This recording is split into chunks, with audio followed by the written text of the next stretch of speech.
Buddy, hit OK. And we will kick it off for lead generation with Lars Henriksen. Good morning, everyone. Great to see you. Thank you for joining us today. We're talking today about identifying lead sources and then building marketing activities around each lead source. So I'm going to start by just asking you both, Ivy and Jeremy, what is your unit goal for the year? For how many families are you going to help with buying and selling a house? I'd like to do 50. 50? 15. 15, okay. All right, 15 is a good number. I'm a little more conservative. I would say 6. You're doing it at 6. Okay, very good. And then, so write that number down. And then I want you to write down how many people do you have in your sphere of influence. Oh, boy. That love you, that want you to be successful, that know you're a real estate agent, and whenever they have an opportunity, they will refer a hot buyer or a hot seller to you. So how many people do you have in your sphere? And if you're a Buffini fan, those would be your A pluses and your A's. Okay, so a lot of people give me the number 50, 50. Okay. And if you don't know your number, then I suggest that you spend a couple of hours in the next day or two going through your sphere of influence database and then putting A pluses and A's next to the people that are like that love you, that want you to be successful, that they know you're in real estate, they know you're awesome, and they will not hesitate to refer business to you. So if you have 50, then write down 50 and then multiply that by 3. That would be 150. So those 50 people in 2025, they usually know 3 families that will be moving this year. Now, some years the number is higher. I'll use a lower number this year. So 2025, I think it's going to be better than 2024 in terms of units sold. So we'll see an increase in that. I think that if you follow what I'm teaching you today with your sphere of influence, you should be able to get 10% of that business. Okay, so if your number in your sphere of influence is 50, and you know that they all know 3 families that are moving this year, it could be a friend, a neighbor, a relative, somebody they work with, then that's 150. Okay, so you multiply that by that 50 times 3 is 150. If you follow what I'm teaching, you pretty much can assure yourself that you will get 10% of that business minimum. So that would be 15 closed transactions just from your sphere of influence. Okay, you following me? Mm-hmm. So far, so good. Okay, perfect. And what I want to emphasize with your sphere is that write down the number 30. Okay, so Laura joined us. Okay, good. Her goal is 24. Excellent. I'm going to emphasize that you want to make 30 touches a year. Now, I'm going to walk you through those 30 touches, but I think this is critically important because this is how you can grow your business. So what I'm going to do, I'm going to share my screen. And can you all see my screen? Mm-hmm.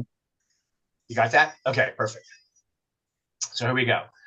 So we talked about your sphere of influence. I'm going to walk you through your 30 touches per year. So I think in order for you to run a robust real estate business, you need to have at least 4 to 6 different lead sources. So we always start with our sphere of influence because we know that anywhere from 70 to 90% of your business will come from people that already know you and through referrals.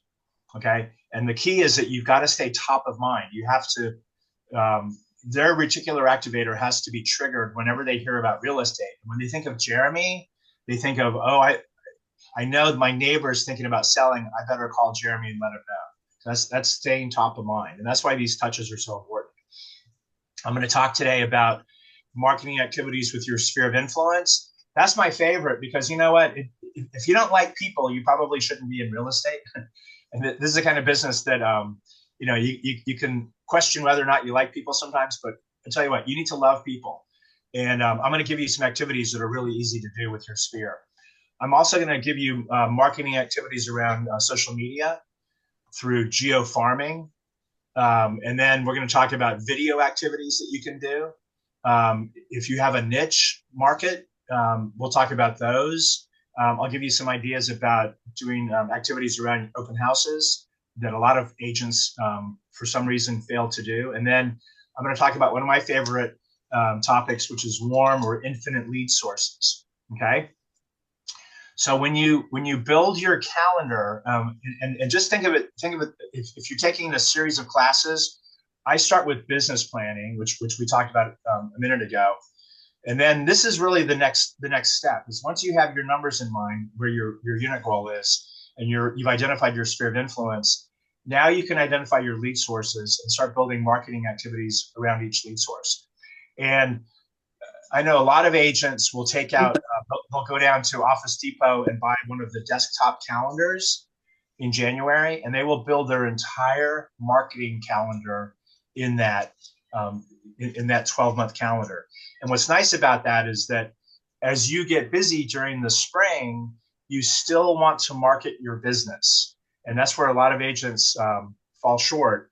They get busy and and they're waiting for the phone to ring because they're waiting on an offer to be accepted, and they stop everything else just to do that one thing, and they stop marketing their business. So I want to encourage you that this is a 12-month business. Some of my best months ever were in December because a lot of agents took the month off. I just kept working, and it's because I marketed to my sphere on a regular basis. So your activities, you should have daily activities. That could be for your sphere of influence. Weekly, that would be things like social media posting, open houses, geofarming. Monthly, that could be a monthly newsletter, which we'll talk about.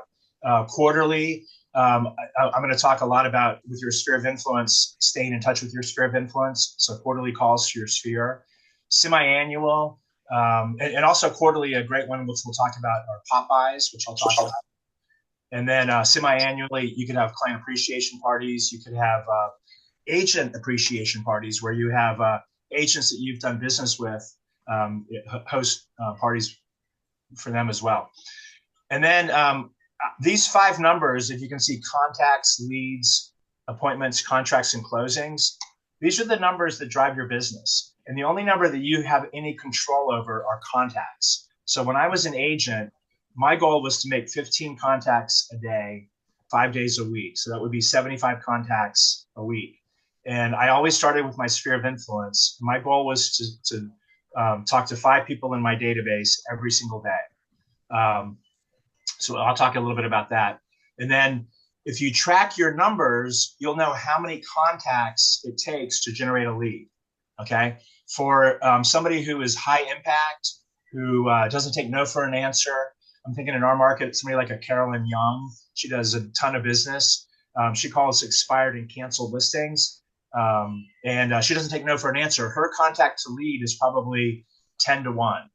If you're new, it could be a 40 to 1 ratio where it takes 40 contacts to generate a lead. Okay. And as you get better at this business and generating leads, that ratio will get closer to about a 15 to 1, could be a 12 to 1 ratio. And then if you track your leads to appointments, if you're generating a lot of leads, but you're not going on a lot of appointments, you're just not closing for the appointment. So when is a good time for us to get together?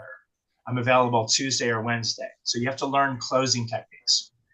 And then for every appointment you go on, how many contracts are you ratifying? So how many buyer and listing agreements are you getting signed when you go on appointments? That should be a 3 to 1, 2 to 1 ratio. And then contracts to closing, that should be a 1 to 1 ratio if you're accepting good offers on your listings and writing strong offers for your buyers. Okay, so those are the elements that I really want you to. If you're not doing this now, I really want you to consider implementing this into your business. All right. Yes. I was throwing that. I love you've got on there to track your numbers. It's really important to go through this, and it may feel tedious and may whatever, but tracking them and seeing where they are. And then if you're not sure if it's a good number or not, like, I don't know, is it a good ratio? Is it a good percentage? Come talk to us, come talk to someone in your group, and get that feedback. And then what you want to look at is you want to look at the areas, because sometimes we put time and attention on things that are really good enough or great, because we're not sure, right? And then there's other areas where you could make improvements. So you look at those ratios and say, hey, let's put our focus on the things that will really move the needle, right? How do I, maybe you're getting good ratios. Like, hey, I'm not getting the closings I need. Well, maybe your ratios are all good. You're just not making enough contacts, right? Or maybe you're making enough contacts, but we can improve your ratio. And that might be, a change in your scripts or change in your follow-up practices or something else like that, right? Or maybe, you had all these appointments, but they didn't lead to a contract. So what do we do to make sure that you secure those better once you get the at bat, et cetera? So knowing what you really can't know what to tweak in your business to improve your outcome, which is dollars in your bank account ultimately, unless you know all these, you need to know the actual numbers and then the ratios, and then you can understand what to tweak as you go through to grow your business. So it's really important to track these because you want to work smart, not hard. Yep, absolutely.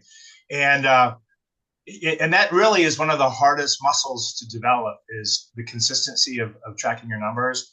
I just used, and if you're interested, I've got really good tracking sheets. And I just use the stick numbers. So 1, 2, 3, 4, 5, 1, 2, 3, 4, 5. And like Dave said, the only way you'll know what areas you need to improve in is by tracking these. Okay. All right. So let's jump into lead source number 1, your sphere of influence. So if you can see this, I put in bold the ones that are my absolute favorites that everybody could do. So if you write down the number 30, if you're taking notes, I want to start subtracting that number. So remember I said that if you touch your sphere of influence 30 times a year, then you should get 10% of that business because you're staying top of mind and with your sphere. So that particular trigger that is activated in your brainstem when you hear or think of something that you're familiar with, that should be triggered by your sphere when they hear about real estate. And a lot of agents, before they get into the business, they don't really hear about real estate opportunities. I can tell you, the minute you get your license, what happens? Everybody starts talking about real estate. The people, you go to a store or a restaurant and you hear people in line talking about real estate. That's just, it's the way our brains are wired. So I'm going to start with email newsletter. So kind of on the top of the page, I strongly suggest that you send out a monthly newsletter. So that would be 12 touches. And I recommend that you, if you're using a CRM, we have KV Core. KV Core is absolutely worth learning. We have fabulous videos by EXP agents that you can just pull up on YouTube and learn how to use KV Core. We have classes offered. EXP has a KV Core group that you can join with tips. It's overwhelming at first. Once you get the hang of it, it's not that hard. If you have the wherewithal financially, you could always pay somebody to do it for you. But start with a newsletter. Use AI to come up with ideas. Absolute no-brainer.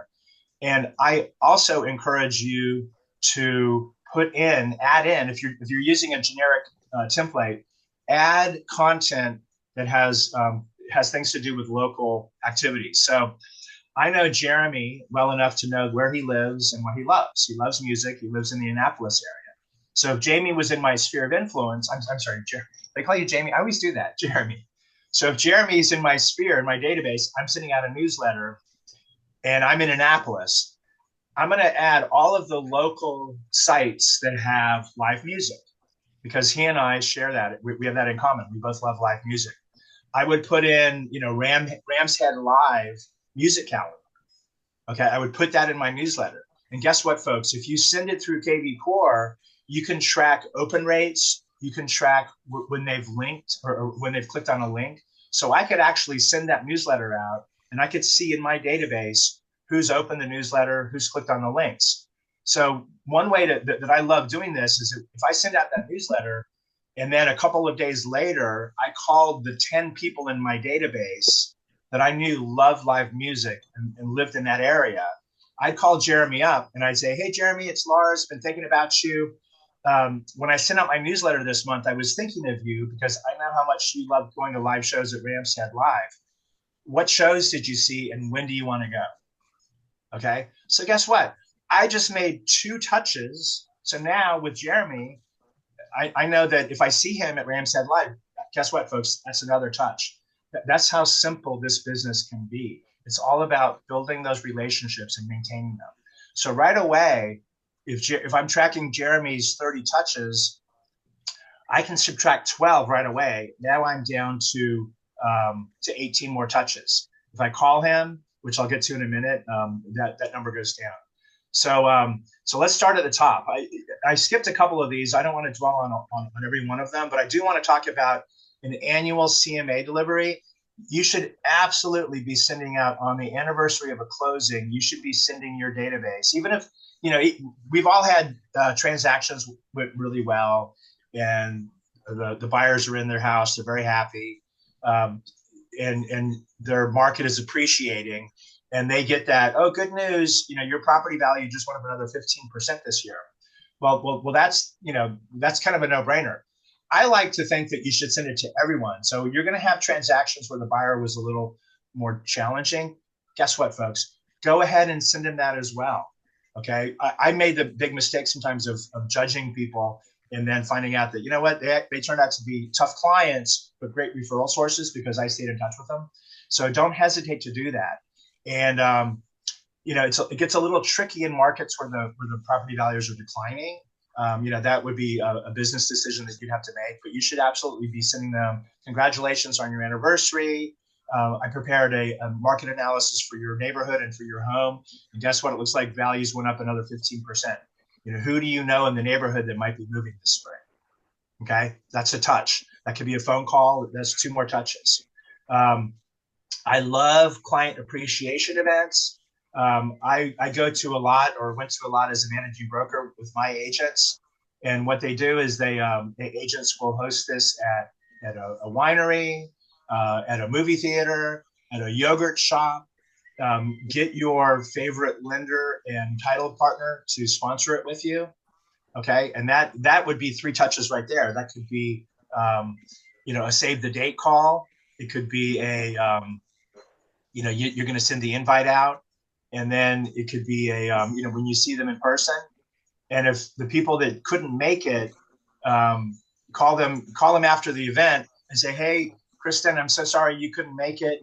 I have some good news. Your name was drawn. You and Dave want a bottle of wine. When can I drop it off? Okay. So that's how you stay engaged with that. So even the people that didn't come, you can still touch. And as a side note, at client appreciation events, I've been to some where I remember this one agent had about 10 different vendors sponsoring it with her, and they all brought incredible door prizes. So have a drawing. She was giving away TV sets and microwaves. It's endless. So that's a great event. I went to one in December at an Alamo Draft House that a title partner had sponsored, and she rented out the movie theater like at 1 o'clock on a Thursday, and we got to see the new Lion King movie. It was excellent. Okay, I talked about email and newsletters. So Popeyes, I think you should do quarterly. If you're a Buffini follower, Buffini's really big on Popeyes. So I'll give you a couple of examples. In the summer, you can pop by with a nice ice cream scoop. Get a good one, they cost about $7. And whenever you're giving something away, make sure it's of some quality. You don't want to give away something, that is going to break the first time they use it. So get a good ice cream scoop, put a tag with your business card that says, happy summer, Ivy. If you like the latest scoop on real estate, give me a call. Okay. I know an agent, Mary Beth Eisenhard with Long and Foster, a huge Buffini follower. And she does a couple of things. She has a client appreciation event at the Nationals ballpark. She brings 200 of her closest friends with her, and gets a whole section in the outfield. But she has a summer pop by where she gets gigantic mustard, ketchup, and relish containers. Like you can go to Costco and get them, and they're those oversized containers for barbecues. And her kitschy tag is Dave would love to catch up with you. The ketchup. I relish your referrals. I'll put some mustard on my next transaction for you. Okay. So it's all top of mind and it's fun things, So I strongly encourage you to do quarterly Popeyes. Folks, that number 30 gets smaller and smaller and smaller, doesn't it? If you do these things. And these are things that you should put in your calendar, recurring events. I like to use the desktop calendar that you can get at like an Office Depot. So you can plan it out for the entire year. And if you're not doing this, I think was it Brent that said you have a hobby, not a business, right? Yeah. And hobbies are expensive. You're running a business. You need to run this like a business.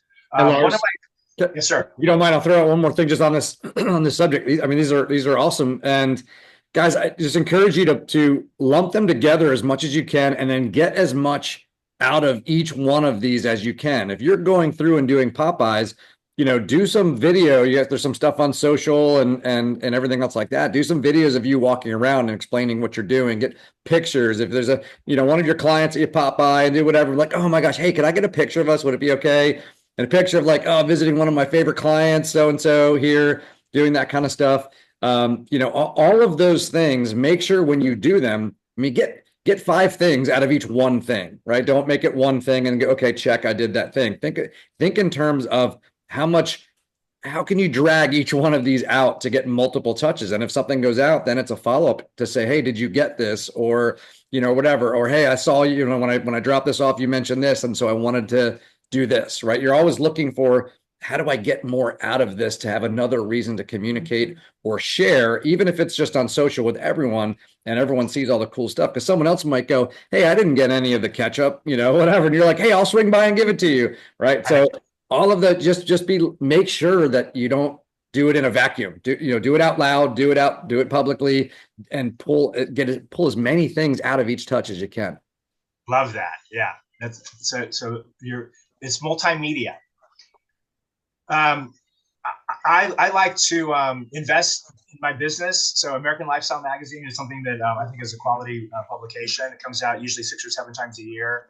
And so this magazine has great articles, great branding. You can co-brand it if you have a title lender or vendor sponsor. You can be sent to doctors' offices, dentists' offices. So and these are magazines that people typically keep out longer. They have recipe cards. So it's another great way to follow up with somebody. If I sent that American Lifestyle Magazine out to Ivy, and I know she loves cooking clam chowder, and there's a clam chowder recipe that month, I'm going to call Ivy up. I'm first going to try out the recipe, and then I'm going to make sure that it's a good recipe. And then I'm going to call Ivy and say, hey, Ivy, did you happen to try that clam chowder recipe in magazine? Man, I was thinking of you. I know how much you love clam chowder. When are you coming over for a bowl? Okay. For postcards, you should always be sending out, I think, just listed and just sold postcards, not just to the neighborhood, but also to your sphere of influence, because it reminds them that you're still in business, you're getting the job done, you're listing homes, and then they're selling. And that's also a great way to engage your sphere of influence. So if I sent Dave out a just listed postcard and I knew it was in his area, say, hey, Dave, I got a great new listing. I hope you saw my postcard. I was calling to see who you knew that might be moving into your area. And now's a great time to choose your neighbor. You don't always have that opportunity. Okay. And that could be a call that even before the postcard goes out. So you should absolutely be doing that. Your daily call list in your CRM. So I really encourage you to get into a CRM. We offer KV Core, take some classes. At the minimum, you should be sending your email newsletter through KV Core. I'm going to jump down to Facebook. So personal Facebook touches, that's just a matter of scheduling time. And you get into Facebook, you make some touches. I go in every morning and wish people a happy birthday. This is one thing that I do on a regular basis. But that's a touch. And then also commenting on their posts. I can always be better at that and getting back and engaging with people. But you know what? You guys are selling homes. You should be engaging on social media. And for my generation, Facebook seems to be the number one social media platform. And then, nothing wrong with writing a personal letter. When we get a personal letter in the mail, we don't open the bills before we open the personal letter. We always open up that personal letter. Like there's Ivy's doing one right now. Good. And that kind of goes along with thank you cards. So you know what? Whenever you receive a referral, no matter how good or bad it is, make sure you are thanking the source. Okay. So reward the behavior. Don't worry about the outcome. Okay. And that's a big mistake agents use. I had a friend that was long time ago. He became a loan officer, and he was a really good guy, a really good salesperson. And I gave him a referral, and it didn't pan out. And he got mad at me, right? I'm the golden goose. And he got mad at me, and I never sent him another referral. And within a short amount of time, he was out of the lending business. So make sure that you take care of the people that are referring business to you. One of the most important calls you can make are the quarterly conversations, or forward. So that should be a seasonal call. So if they're A's, A pluses, the people that are sending you constant referrals, you're probably in touch with them more than quarterly. But the people that are the A's and then some of the B's, which those are people that need to know more about you in order to be comfortable referring business to you, make quarterly calls. So forward, as a reminder, most of you know what it stands for. It's family, occupation, recreation, and then D is for dreams. So I use this talking to my sphere of influence, but also this is a great way to build rapport on agent attraction meetings. So if I know you personally and I call you up, I'm gonna say, hey, Ivy, it's Lars. I haven't talked to you since the winter. Since last year. How is your family? How is work going? So I ask open-ended questions.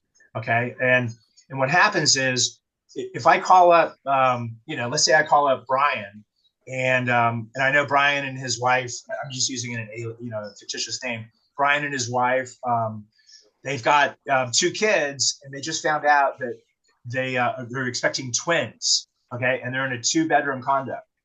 Hey, Brian, how's it going? How's your family doing? Oh, I'm so glad you called. We just found out that Mary's having another baby, and it's 2 this time. I'm glad you called because we need to move. We need a bigger place. Okay, that happens all the time. Call up Brian and say, hey, Brian, it's Lars calling to see how you and your family are doing. Oh, Lars, I'm so glad you called because the youngest one's out of college now, and we're in this 5-bedroom house. We don't need all this space. It's time for us to move. I'm so glad you called. So if you don't make those calls, you don't have that opportunity for them to bring up real estate. So family, what drives our business are, death, divorce, and first-time buyers. Right? You've heard that before. So, in Loudoun County, our divorce rate is around 53%. And for real estate agents, it's like 112%. So, so that I know a lot of agents in my county, in Loudoun County, that they specialize in divorces, and as a tip, good time to talk to a divorce attorney. Maybe you're not getting a divorce, but they probably know a lot of people that need help with their real estate. Occupation, how are things going at work? We made a lot of these calls during COVID, and a lot of people moved because the agents that stayed in touch with their database talked to people that didn't have to go into work every day, and they decided to move out to their dream home. So occupation, how's work going? Lars, I'm so glad you called because I just got a huge bonus. I'm not sure about investing it in the stock market. So what I like to do is talk to you about investing in real estate. Oh, I think that's a great idea. Because, if I bought $100,000 worth of stock, today it's worth $100,000. But I could use that same $100,000 and put 20% down on an investment property, and then use something called OPM, which is other people's money, to finance the rest, and then get a tenant in there, and I'm in good shape. So O is for occupation.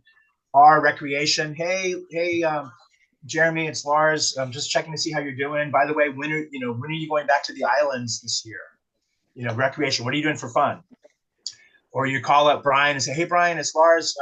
Just checking to see how you're doing. What have you guys been doing for fun lately? Oh, well, Lars, we play golf every weekend at this place called River Creek in Leesburg. And I'm so glad you called because the house that we always see on the 8th fairway has a for sale sign. We were hoping we could go see it.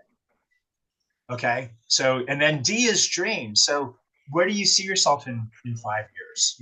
People in my age category, what are we thinking about? We're thinking about that next move into retirement, right?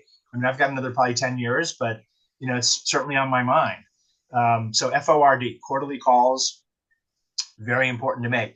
Now, I also, and I don't have this included in here, but I also made what I called sphere of influence opt-in dialogue calls. So if somebody had opted in to be my business partner, It could be a sphere person. It could be like a friend or a past client. It could also be somebody that I knew at the Chamber of Commerce, which we'll get into in a bit. And those are my people that I called monthly. And the initial call is, hey, Ivy, it's Lars. Just want to remind you I'm selling real estate at eXp Realty, having a great start for the year. And Ivy, the reason I'm calling is that I had a question and a really big favor to ask you.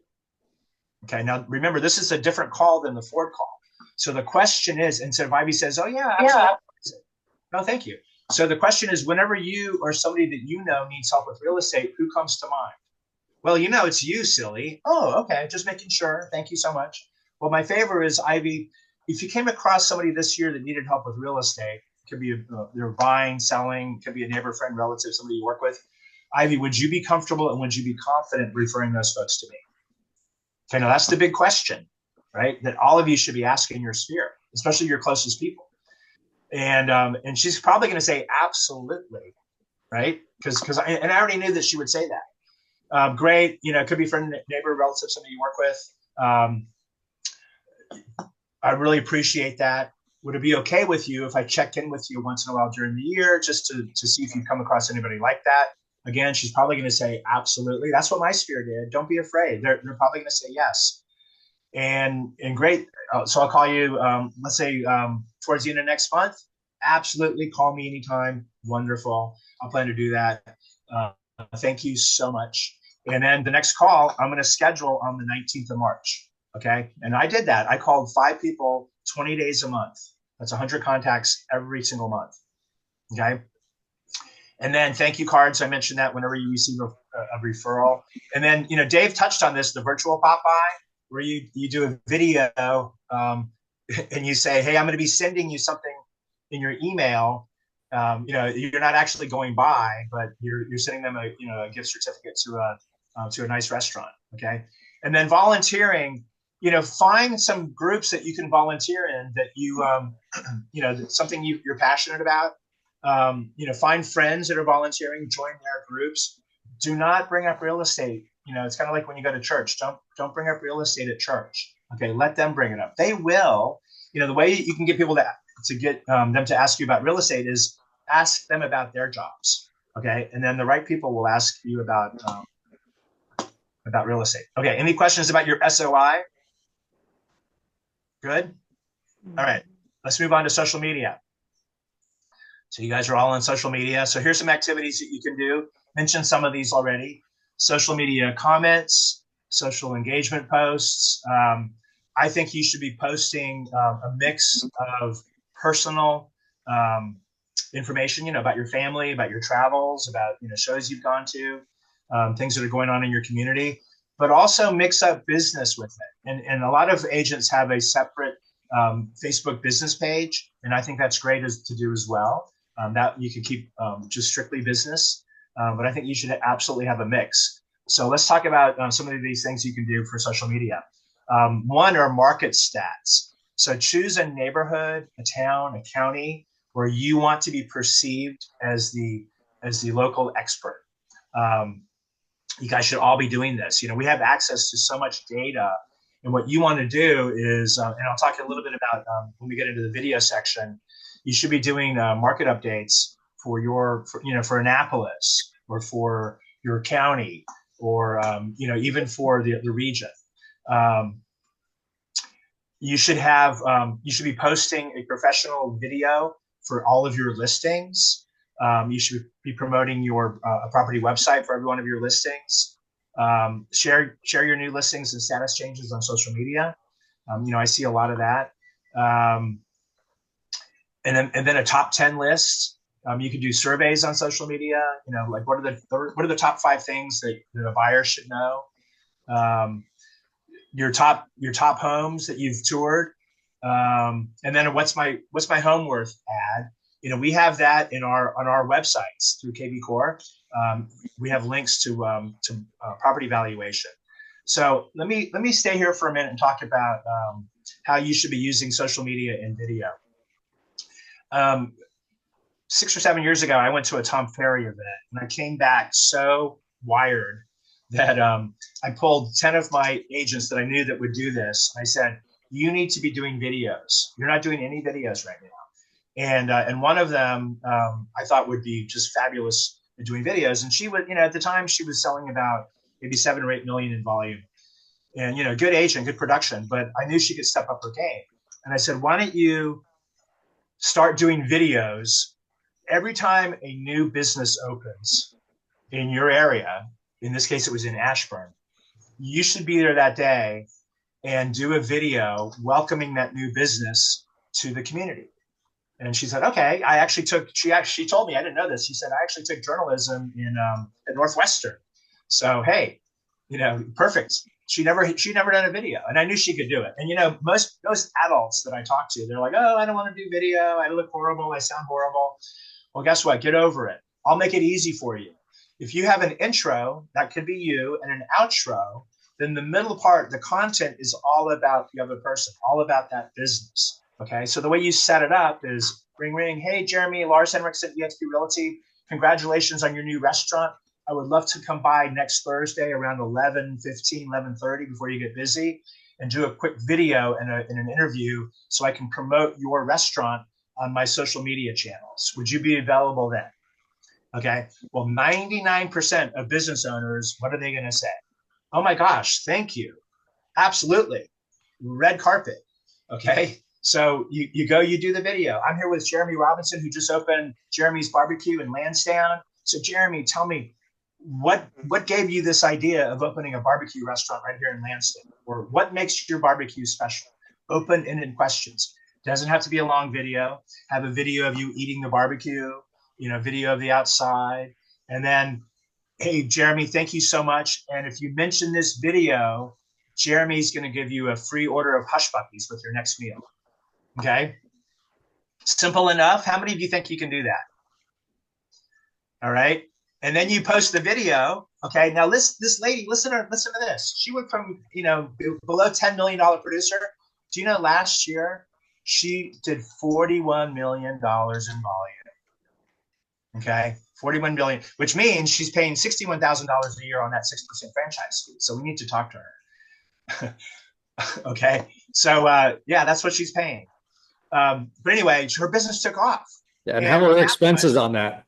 All right. It's free. You're talking about generating leads without spending money. Yeah, exactly. And I started doing this because I'll admit I need to do more videos, and I will. What I do sometimes, I'll go to a restaurant and we'll get seated, and then I'll let the wait staff know that we're about to write a Google review.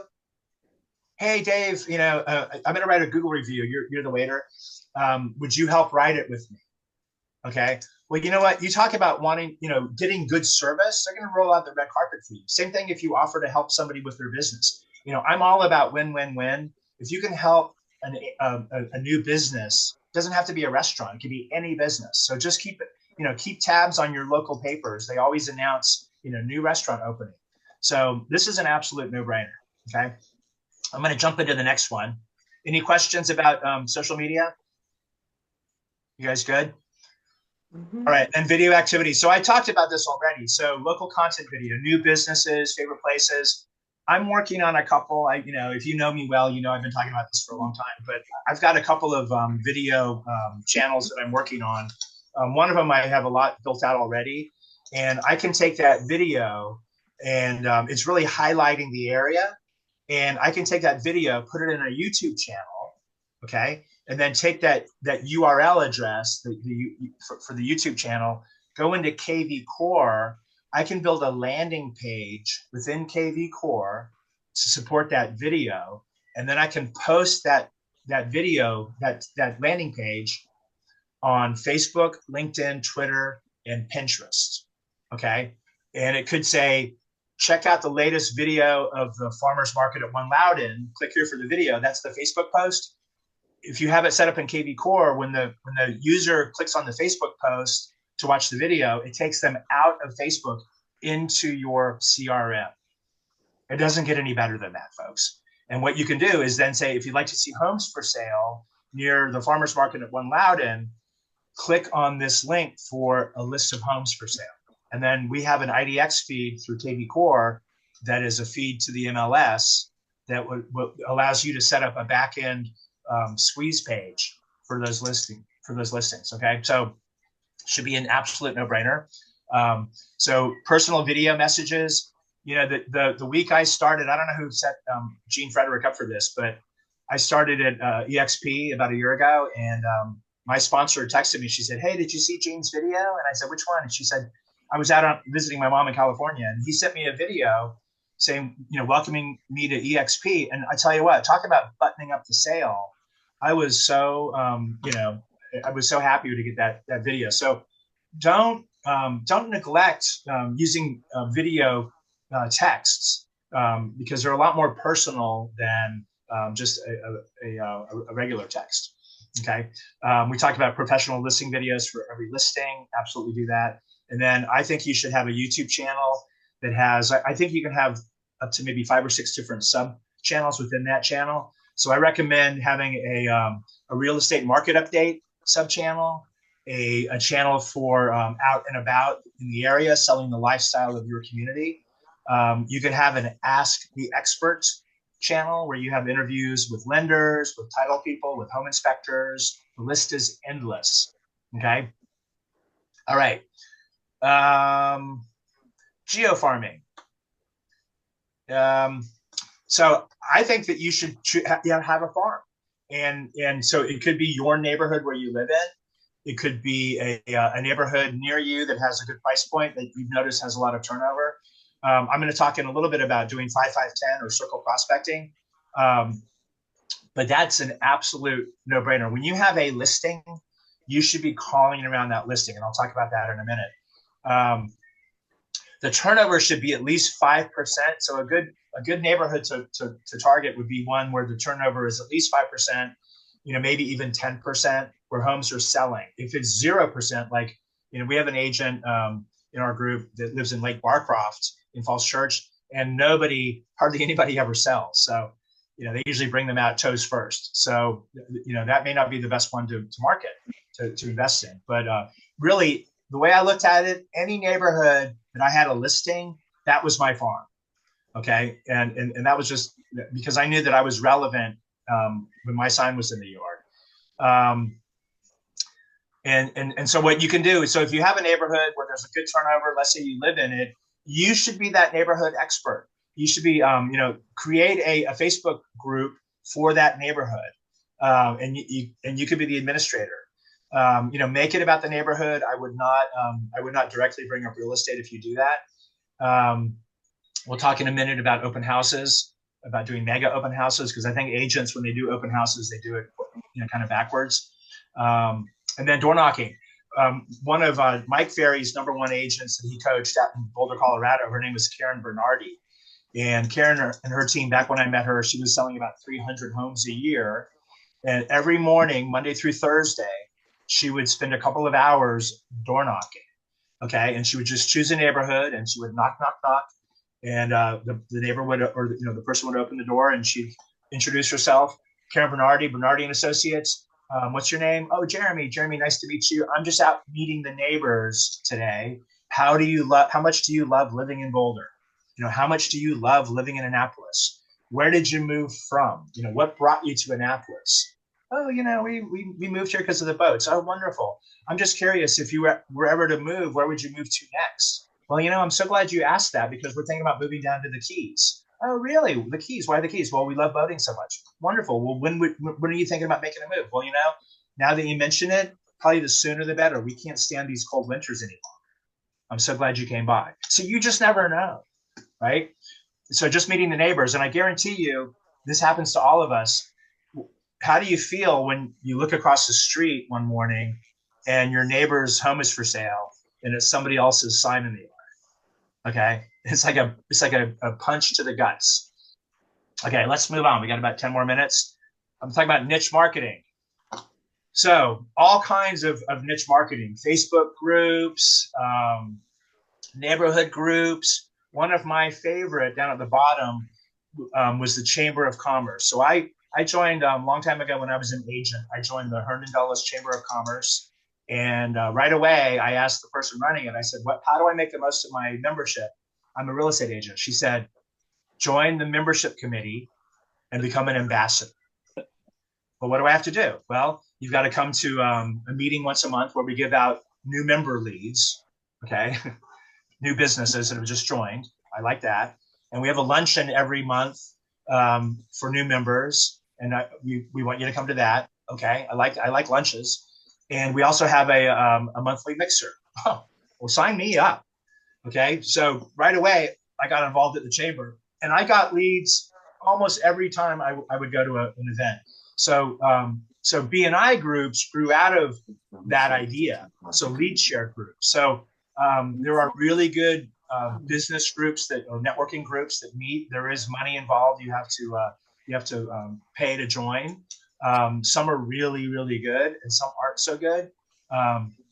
But I do know an agent that I've worked with who I think he gets about a dozen closed transactions a year because he's in a really strong B&I group. And that's where where about a third of his business comes from, or in B&I lead share groups. Volunteering, I mentioned, you should all be in at least one charitable organization that you're contributing your time. And then we talked about email newsletters. And then also, networking with your local, state, and national association of realtors. You know what, folks, that's a great way to meet agents. So even if you're not doing agent attraction, I always told my agents that if you're involved in your local association and you get to know these agents on a personal level, then when you have a transaction or when there's a multiple offer situation and you're one of those 12, and Jeremy knows me personally and he knows I'm a good person to work with, there's a good chance that our offer will go to the top of the pile. Okay, so don't miss those opportunities.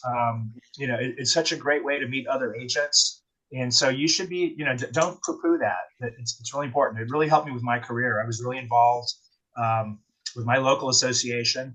And just yesterday, I was part of a CEO search committee. So we just interviewed 3 candidates for our local association. So you know what, that you should, at some point in your career, you should be more involved in, at least on the local level. Okay. All right. Let me go down to open houses. So this is a biggie. This is something that, a lot of agents, they wait to the last minute to put the signs up, and they don't invite anybody. They don't do any social media posts. Let me walk you through some of these. The first one, I think, is an absolute no-brainer, the neighbor-only open houses. So if it's in a neighborhood that's a lot of socializing going on, there's some neighborhoods like that where there's a lot of happy hours and the neighbors all know each other. Well, have a neighbor-only open house. Have it on a Friday before the weekend open house, maybe from 5 to 7. And because it's the neighbors and they're walking, you can serve wine and cheese, get your title and your lender to help you with the cost. That way, it's just the neighbors, and you're spotlighting your listing as well as you're getting to know the neighbors on a personal level. One of my agents a couple of years ago did this very thing in a neighborhood here in Ashburn. The home sold for about $1.2 million, $1.5 million. She did the neighbor-only open house before the weekend open house, and she got 5 listing appointments off of that one neighbor-only open house. So they work. If your seller hems and haws about it, just explain to the seller, I know that if I don't do it, the neighbors are going to come in on Sunday and Saturday when I'm doing the open house. I would rather invest my time talking to potential buyers, because your neighbors, they're going to want to ask a lot of questions as well. I'd rather address them all at the same time. Make sense? Great. So invite the neighbors by doing what we call 5-5-10 door knocking. Those are the 5 people on either side of the house and the 10 people across the street. I don't have time today to tell you the story about West Foster, but he called it the 50-50-100. So I love telling you that story. I'll tell it to you all someday. Do an open house promo video, social media post, enter that into the MLS. I don't know why agents don't do that. You can have a prize drawing at the open house. Stick around at 4 o'clock. We're going to give away a TV set, sponsored by my lender. You can boost your open house ad. Circle Prospecting is doing the 5-5-10. Great opportunity to do door hangers, to invite the neighbors to the open house. Even if you're not doing an open house, That's a good way to inexpensively let neighbors know about a new listing. So door knocking. And then I know a lot of agents that do open houses on Facebook Live, on Instagram Live, where you're doing a live open house. And then a couple of things about directionals. I'm a big believer in putting out a lot of directional signs. Okay, if you think about the auction houses, what do? When they're having an auction, it's like, I see 30 directionals. So yes, some will be stolen, some you'll never be able to retrieve. I can tell you that's where a lot of folks come from, are the directionals. So if you only put up one or none, the odds of you having a lot of traffic go way down. And if you're going to do this, or if you're doing a mega open house, I encourage you, especially if it's a larger home, to get an agent to help you with that, and then just divide up the leads. You can work it out between the two of you, but have somebody there to help you. Big mistake agents make: put it at the major intersection. Just think, if you're driving on, let's say, in Ashburn on Route 7, and you start putting up open houses in the directionals, you're going to get a lot of traffic off that main road. So don't underestimate that. And Lars, yes, sir. Sorry, we're gonna just jump in on that. Make sure your name is on your directional signs. Don't get custom. It's a little bit more expensive, but here's the thing. People drive by, they may not be in the market right now, but a lot of times people in their minds, they drive by a sign that's obviously a real estate sign and it has your name on it. That in their mind later on, they don't differentiate a for sale sign or an open house directional or anything else. Later on, they'll go, I see your for sale signs everywhere in our community. You may have one house for sale, but if you do open houses, 3 or 4 different weekends, and they're driving through, and it finally gets through the reticular activator, and they're driving in and out of the community and that kind of stuff like that. Whether they live there, they're visiting, they're dropping kids off after soccer practice or whatever it is, and they're seeing it, all they think is you are selling a crap ton of houses in that community. And so, but if it's just an EXP open house sign, you got no play out of that, right? Yeah. You may send people to your open house, but it is, when you get that listing, even if it's not your listing, do open houses. Like you say, well, I don't have any listings yet. Go do open houses for other agents, but don't just show up at the open house with a sign out front and a balloon and 2 directionals at either end of the community, and then sit at the open house and hope you get traffic. Treat that, like, do the circle. I mean, these are all such amazing things. Do all the things, do all the circle prospecting, do all the knocking, knock way before, knock the week before on all the houses, knock the week after to see how it went. Ask the neighbors if they're interested in understanding the pricing strategy of the house and how it pertains to the value of their home and how's the equity in their house. I mean, maybe they want to get a home equity loan, or maybe, all of those other things. So just make sure if you go do this, you just get so much out of it. You're going to do an open house for one day. If you're going to go sit in that house, the chances of you actually selling the house out of the open house and getting a client, like, you may sell it for the seller, but if it's not your listing, if you're doing it for someone else, the chance of you getting a new client out of that, almost everyone that shows up is going to be represented. You're doing it to make the sellers feel good. So it's all of the other stuff you do that gets you new clients. So do all the other things. Yep. Good point. And then the last one, the mega open house, that's when you have a huge event.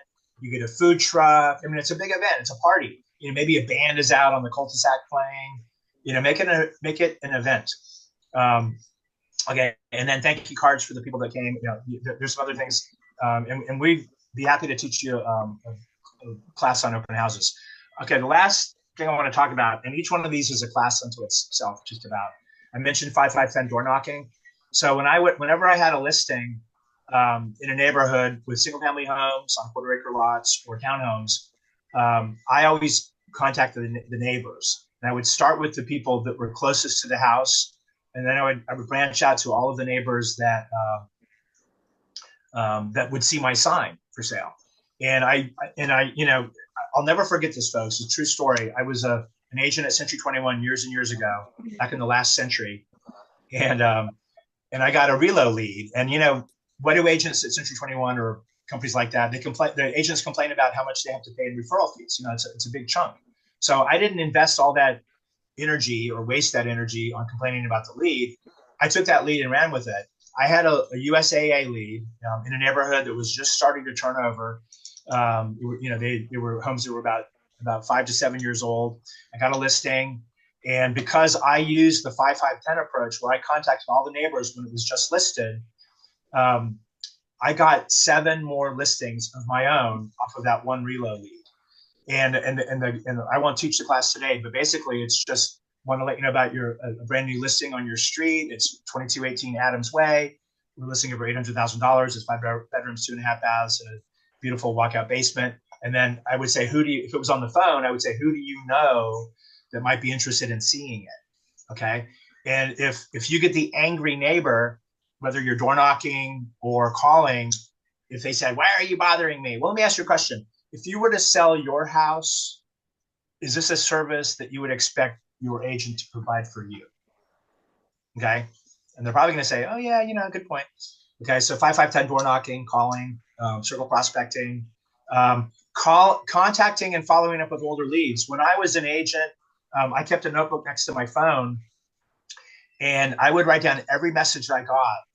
And I would go back, people would call on a sign, and they weren't ready to do anything, but I would keep track of them in a notebook, and then, by date. And I would go back 6 months. If I ran out of people to call that day, I'd call people from 6 months ago and say, hey, Jeremy, it's Lars Henriksen at eXp Realty. We spoke 6 months ago. You said you were thinking about moving this coming summer, just calling to see how things are going. Okay. And I cannot tell you how many times people were so amazed that I had kept their name and phone number to call. So don't neglect that. And then we're going to run out of time here, but I do want to talk about expired and canceled listings. Great source of business. FSBOs, that stands for the fastest source of a business opportunity. Because if you call a for sale by owner, what are the odds that that person is looking to sell their house? Like 100%. Okay, so we can teach you guys a class on FSBOs, one of my favorite subjects. And then I'm a big believer in previewing homes for sale. And again, you can do videos outside the house. I'm about to walk into 123 McLean Avenue, and I'll let you know what I see. Okay, don't video inside the house unless you have permission from the listing agent and the seller. And then new home construction, folks, go visit new home sites. You can do a video there. I'm here today with Dave and FYR, who's the sales manager over here at Toll Brothers at Lakesview Estates. So Dave, tell me about your community. That's another video you can do. Okay, I'm going to stop here and answer any questions you might have. And then I've got 2 agent attraction meetings today, so I've got to gear up for that. Yes. So any questions, comments?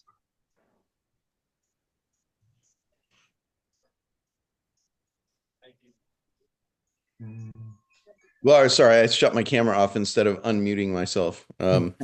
No, this is so great, and you and I have sat down and gone through this before one-on-one, and it's just so great to go through it again. And I just wanted to let you know that I had invited another agent to this, but she couldn't make it, and I'm so glad it's being recorded because now I'm going to take this video and sit down with her and watch it again. So, well, hi there. Yeah. What's her name? Her name is Jen. So Jen. Shout out to Jen. Hey, Jen. Excellent. Well, this is a fail-proof method. Okay. Yeah. Lead sources, marketing activities, and then just do them. And, I don't think any of these are things that you can't. Something unlocked, please. So. Yeah. All right. But then just having this video to go back to and go over again and again and again, because there's a lot of information here. I mean, you have it organized very well in 3 or 4 sheets of paper, but holy smokes, there's 80 hours a week worth of work on these papers. So just being able to go back and look at it again, and thank you for doing this. Yeah, and I just touched on the ones that I would either do or have done, but there's other ones too, and then you can come up with your own as well. But it's all about you doing marketing activities that are related to real estate. And getting your name out there. That's what it's all about. And the more you do it, if you have no business at all, nothing in the pipeline, you should be spending all of your time doing these marketing activities. Okay. All of your time. Yeah, and I'll say that I've been through this this class with Lars, because he used to be my broker and everything at Century 21. But even just a couple of weeks ago, he was going through some of this without the PowerPoint. He was just doing it from his brain and talking with my group that we posted and everything. And every time there's something different that clicks with me, or it springboards something that would be authentic for me to do, with, touches and everything. So thank you for that, Lars, because it's always a good refresher to hear it, because you always hear something maybe a little differently because of maybe something that you're thinking or that's going on that clicks with your business. Yeah. Yeah, these are great, Lars. I mean, this is such a good comprehensive list, and like Jeremy said, there's a ton on here. You're not going to be able to do it all at once, so don't get overwhelmed. Look at some of the ones that maybe already play into what you're already doing, what you like, what you enjoy, what you're good at, or what have you. What applies to where you are in your business right now. Start on those and go wide with them. Right? Come up with lots of ways to get play out of them. So don't just check the box, get into it. Think about okay, how do I make sure that if I'm going to do this, I get as much exposure and bounce out of it as possible, and then add the next one, and then add the next one. So as Lara was just saying that, later on, you go back to this and go, okay, what things aren't really serving me anymore? Like they were great at the time. Now I just do them out of habit, but I'm not really getting response out of them. Do I need to tweak them and refresh them, or do I drop that one and move to a next one, or do I keep doing it, get it automated as possible, and add the next thing to it until you're doing a bunch of these? Because ultimately, a business that's large and flourishing is probably going to be doing a whole bunch of this stuff. Yeah. And I think Dave and I spoke last week about this, that I think you'll eventually have a video library of classes we're building. Yep. Yeah. So so stay tuned for that. I'm really excited about that. And also, and one last thing, any of you that haven't done a business plan yet, whether you're on the call right now or are watching it as a replay, just send me an email, my first name dot last name at exprealty.com, and I'll help you with that. Okay. Yeah, it's great. And every one of these can be and will be its own full class, right? I mean, there's so much. I mean, just this is surface level on each one of these to get you an idea of what it is. But if you want to get really good at it, we'll be able to take each one of these, or some of these key topics, and really dive into them and go through the actual process, the actual systems, any checklists that exist, and other things like that to go all the way through. So that'll be as we go through and build out this library over time. And if any of you are killing it at it, some of you may be helping to produce some of these. So that's the opportunity. We all learn from each other. We learn, everyone's going to do it and add their own special spin to it and get some great results out of it. And then that's an opportunity to say, hey, I'm doing this and I added this to it, and man, that really accelerated my results. Cool. Let's go pass that on to the next person. So we all benefit from each other. Yeah. Amen. Awesome. Lars, thank you for doing this. We appreciate you bringing all of your years of experience doing it and teaching it and helping others succeed into the FYR group and sharing this out there. We'll have this video posted. You guys can feel free to share it, go back and watch it. And we will add the form, that document with all of that list. We're going to add that into Workplace as well. So you guys can, Kristen's already, of course, has already put it up there for you. So you guys already have access to that document. And then hit us up if you have any questions. I'm going to stop recording. Guys, thank you for being here. And Lars, thanks again. We appreciate you, man. Welcome.